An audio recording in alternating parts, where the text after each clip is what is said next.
You have this cool idea, and you've told a couple of your friends about it, and you've told maybe your mom or dad or brother or sister, but you're ready now. You've sketched it out on a piece of paper, and you want to make it a real thing. How do you make that MVP? What is an MVP? Well, today we're going to talk about that. MVP stands for Most Viable Product. It's the part of your product you're making with just the essentials. Nothing more, but nothing less. Just enough so you can get your idea out. You can kind of think of it as what is the bare bones that you need to function. So let's take this from an app perspective, as that's what I am at Polaris. I'm an app developer. We're making an app startup. So what's the bare minimum? Well, you need a login screen to create an account. That's a given. We need that. Well, we need a home page. You can't get anywhere without that.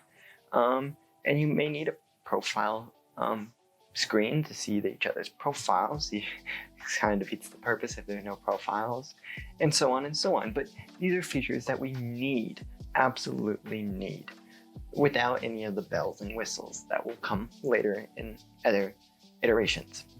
So what is, you want to lay out your UVP, unique value proposition. What makes your solution unique? In Polaris, that's the gamification aspect of mentoring. So we take this gamification and we put that instantly in there. So we make the leaderboard, we make the points tracker, and so it's instantly in there. It's the first, one of the very first things past the login screen. So it's already implemented, so people already know what makes us unique, what makes us different than, let's say, any other app, right? So we put that in there. And so that's our selling point, right? That's what makes us unique, that's what makes us different. And so it has to be the most viable product, because if we forget our UVP, unique value proposition, then the whole experience is changed, because people don't know what makes our product different and unique. So why should they buy it? But less is more, really. Can't stress that enough. Less is more with your MVP. And it should take 2 weeks to about 2 months to create. If it takes you less, then great. Just make sure it has your unique value proposition in there, and be careful with that. And if it takes you more than 2 months, you're adding too much. Simple, right?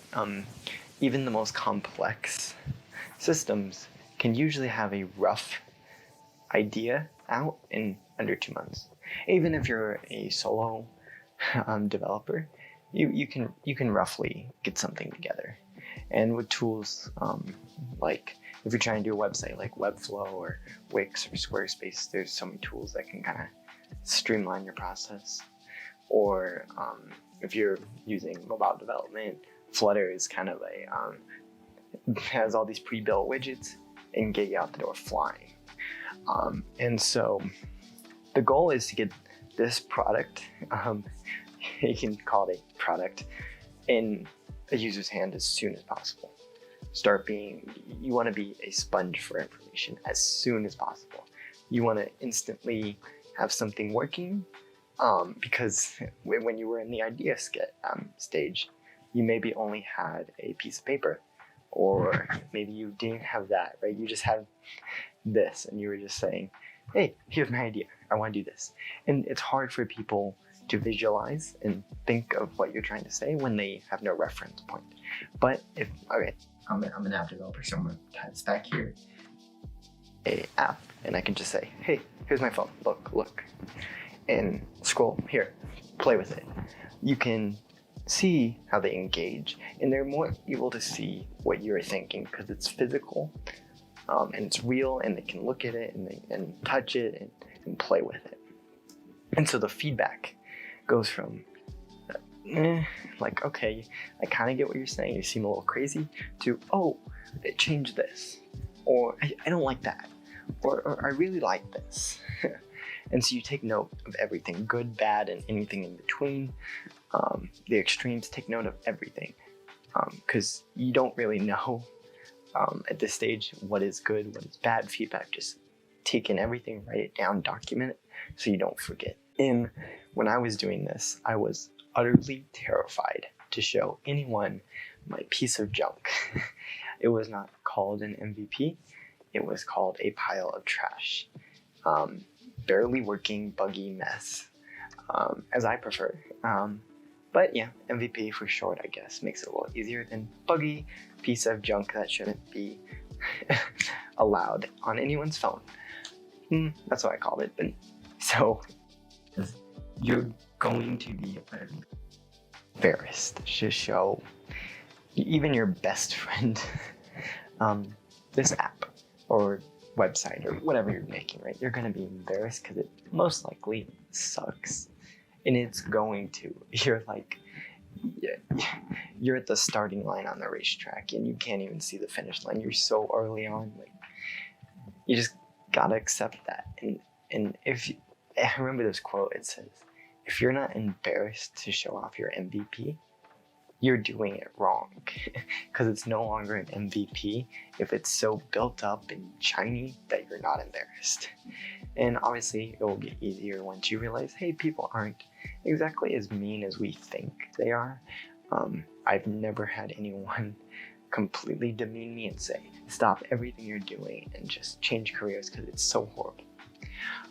Maybe they thought that and we're just nice Samaritans, but you know, don't be too afraid of harsh and negative feedback because people really aren't that mean.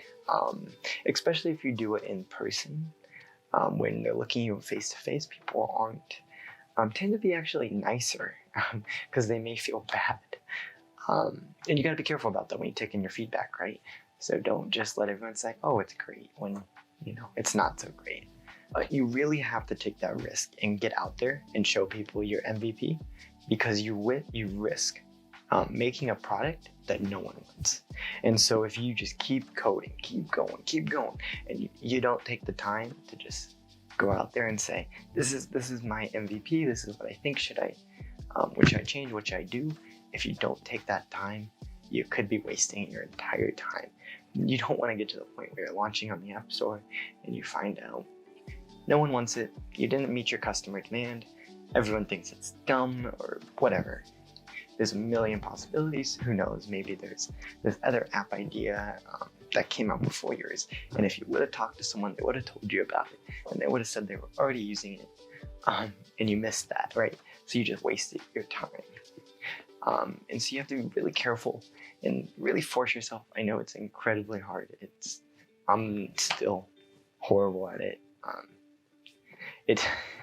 I think it gets easier. It slowly gets easier. But it's still hard. And even I hate, showing off my app that is like right before launch. Like we're almost ready to launch this thing and I'm still like, oh geez. Like, because when you design it and make it, you kind of see all the flaws. You don't see an app. I kind of see like a readout. And I just see that could break, that's bad.